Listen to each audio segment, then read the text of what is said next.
Good morning students. Today we are going to start chapter second, the tsunami, class 8 English ना।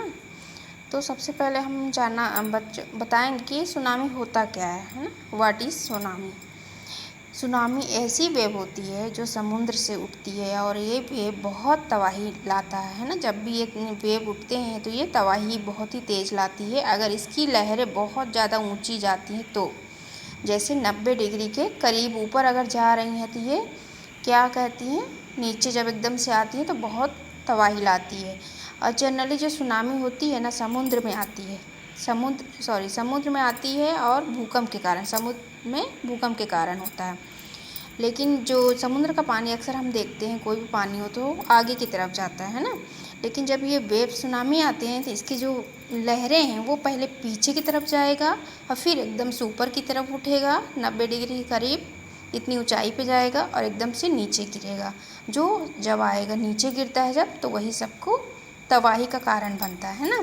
तो इस chapter में यही हम पढ़ रहे हैं बच्चों, पूरा भूकंप के बारे, सुनामी के बारे में, कि कैसे कोई इवेंट्स मतलब घटनाएं हुई थी, इंसिडेंट्स, तो उनमें जो लोग रह गए थे तो वो लोग अपनी कहानी में दिए, उनके बारे में कुछ है। जैसे a tsunami is a very large and powerful wave caused by earthquake under the sea. कि एक सुनामी जो है बहुत ही पावरफुल वेव होती है, लहरें होती हैं, जो क्यों आता है, और जब सी में क्या होता है, भूकंप आता है तो क्या होता है, ये सुनामी आती है। ऑन 26 दिसंबर 2004, 2004 की बात हो रही है, दिसंबर की, जो मतलब कि एक सुनामी आई थी जिसमें से थाईलैंड में मतलब हुआ था, लेकिन इसके कुछ हमारे इंडिया के कुछ पार्ट्स भी इसमें इसके चपेट में आ गए थे, जैसे Andaman Nicobar island and the Tamil Nadu coast. Here are some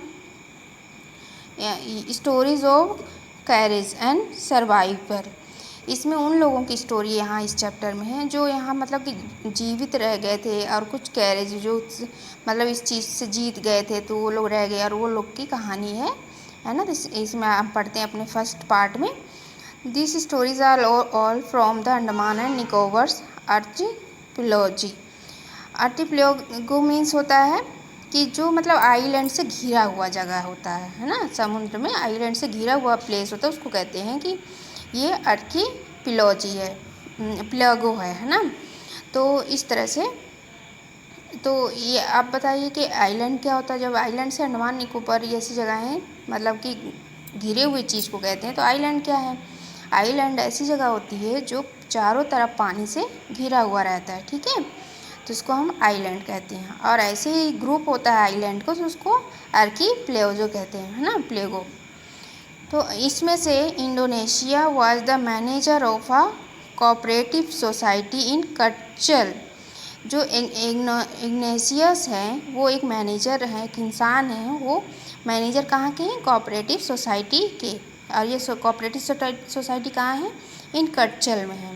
his wife walk him up at 6 AM because she fell an earthquake. उनकी वाइफ जो होती है वो सुबह 6 बजे के टाइम रहता है, उस समय उठा देती। क्यों, क्योंकि उनको लगता है कि भूकंप आ रहा है ना।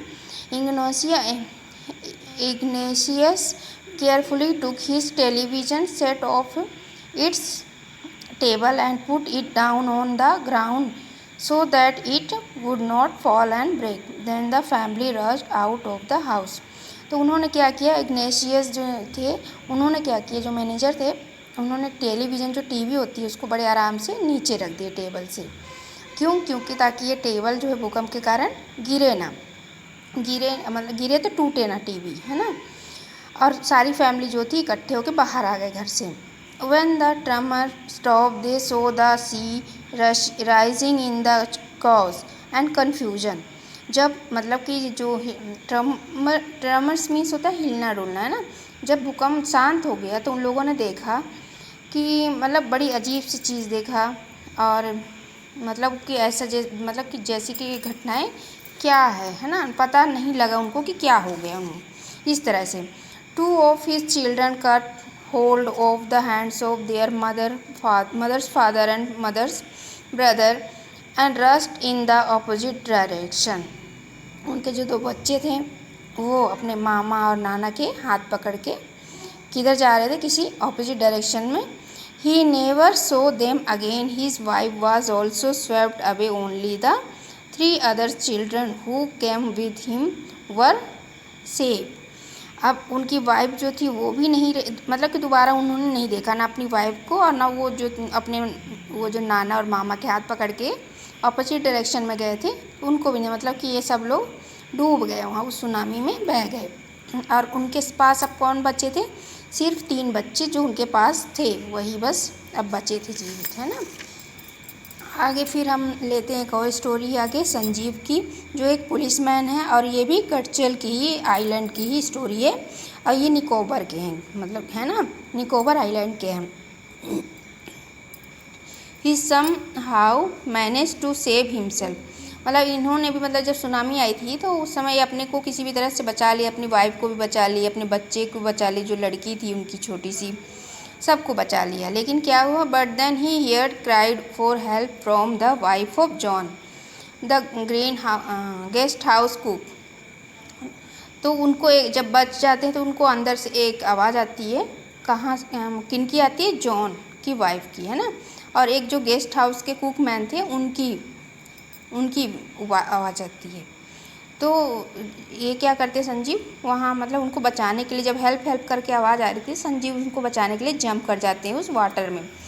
तो क्या होता है, वो उसके साथ फिर सभी चले जाते हैं, वो भी संजीव भी चले जाते हैं और वो भी बेचारे बह जाते हैं, सभी बचा नहीं पाते। 13 years old मेघना was swept away along with her parents and 7 other people। जो ये बच्चा था, मेघना बच्ची थी, ये कितने साल की, 13 ईयर की, अपने मम्मी पापा मतलब पेरेंट्स के साथ, और इसके साथ और भी 77 लोग और भी थे जो इसमें बह गए थे सुनामी में। She spend 2 days floating in the sea. और ये जो है कि जो एक लकड़ी होती है, मतलब फ्लैट टाइप का था, उसको पकड़ के ये उसमें 2 दिन तक तैरती रही। और वहाँ से मतलब जो रेस्क्यू हेलीकॉप्टर आया वो कई बार आया लेकिन इसको नहीं देख पाया। और यहाँ पे लिखा हुआ है कि 11 टाइम वो हेलीकॉप्टर जो था उसके सर के ऊपर से आया और चला गया, बट उन्होंने मतलब हेलीकॉप्टर वाले मतलब उसको नहीं देख पाए, रेस्क्यू वाले नहीं देख पाए इस मेघना बच्ची को। फिर क्या हुआ, she was brought to the shore by a wave. फिर किसी तरह से वो मतलब कि लहरों के किनारे आ गई, मतलब लहरों के थ्रू वो किनारे में आ गई समुद्र के, और वो फिर वहाँ सो गई है इस तरह से। फिर अदर स्टोरी है आलमस जावेद वॉज 10 years old। अभी ये बच्चा कितने का था, ये मतलब बच्ची, ये भी 10 साल, ये 10 साल की थी। She was a student of Carmel convent in Port Blair. और ये कॉन्वेंट इन पोर्ट ब्लेयर की क्या है, स्टूडेंट थी वहाँ की। Where her father had a petrol pump, जहाँ पे इनके पापा का क्या था, petrol pump. Her mother Rahila के होम कहाँ था, नॉन करीम आइलैंड में। The family had gone there, वहाँ पे गए थे किस लिए, सेलिब्रेशन के लिए, क्रिसमस सेलिब्रेशन के लिए, है ना। When the tremors come early in the morning the family was sleeping. जब सुबह मॉर्निंग टाइम में ये हो रहा था, भूकंप आने के चांसेस दिख रहे थे, तो ये फैमिली क्या थी, सो रही थी। आर्मस father saw the sea water recede, मतलब इसके जो फादर थे उन्होंने देखा कि जो पानी है वो मतलब पीछे की तरह जा रहा है, कम हो रहा है ये पानी, यानी कि आगे जो आता है वो पीछे जा रहा था। ही understand that the water would come rushing back with great force. अब उनको ये समझ में आ गया था कि मतलब ये जो पानी है पीछे की तरफ जा रहा है समुद्र का, जरूर ये आगे आएगा और इस तरह की कोई बड़ी घटना है ना कि सुनामी वो भाप लिए थे। He walk everyone up and try to rush them to a सफर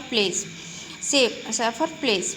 उन्होंने हर किसी को जल्दी जल्दी जगाया और हर किसी को बोला कि चलो चलो और किसी सेफ जगह पे चलो जल्दी से और पहुँचते हैं, मतलब इस तरह की दौड़ वो की। As they ran her grandfather was hit on the head by something and he fell down. अब जब दौड़ रहे थे तो उनके जो ग्रैंड फादर थे उनके सिर पे कुछ लग गया जिसके कारण वो नीचे गिर गए। Her father rush to help him, उनके पापा अब क्या किए, उनको बचाने के लिए गए। तो क्या हुआ, देन कैम द फर्स्ट गेन wave the swept both of them away. तो तभी एक लहर आती है और वो दोनों को बहा के ले जाते हैं, दोनों मतलब दादा और फादर। आमस mother and aunt stood clinging to the leaves of a coconut tree. अब उनकी जो आमस थी, इनकी मदर और आंट थी, वो लीव्स यानी कोकोनट के पेड़ को पकड़ के रही, मतलब कि वहाँ थी। कॉलिंग आउट टू हर, और किसको बुला रही थी? आर्म्स को। अब wave uprooted the tree and they two were washed away. अब तभी क्या हुआ कि जो पेड़ था उस पेड़ से मतलब वो जड़ से उखड़ गया, जिसके कारण वो दोनों बह गए वहाँ से। फिर arm so a log of would floating, she climbed on to it. Then she fainted when she woke up. She was in a hospital in Comert. From there she was brought to Port Blair. अब जब उसकी जो आमस था उसने मतलब एक लकड़ी देखा, मतलब लकड़ी का टुकड़ा देखा, उसमें वो फ्लोटिंग कर रहा था, उसमें चढ़ गया।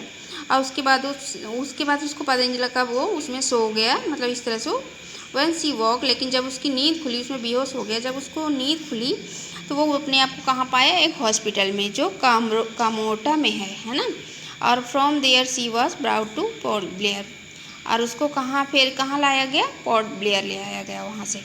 The little girl does not want to talk about the incident with anyone. She is still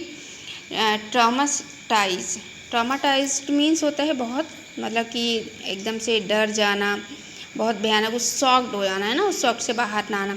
तो जब ये लड़की जो थी, तो ये छोटी बच्ची क्या किसी से भी इस इंसिडेंट के बारे में कोई बात नहीं करना चाहती थी, नहीं पसंद कर रही थी, नहीं एकदम से इसमें कोई रुचि इंटरेस्ट नहीं ले रही थी। क्यों? क्योंकि उससे उसको बहुत बड़ा झटका लगा था। तो ये था फर्स्ट पार्ट इस चैप्टर के। सेकंड पार्ट आपको नेक्स्ट वीडियो में पढ़ाएंगे। तब तक के लिए थैंक यू।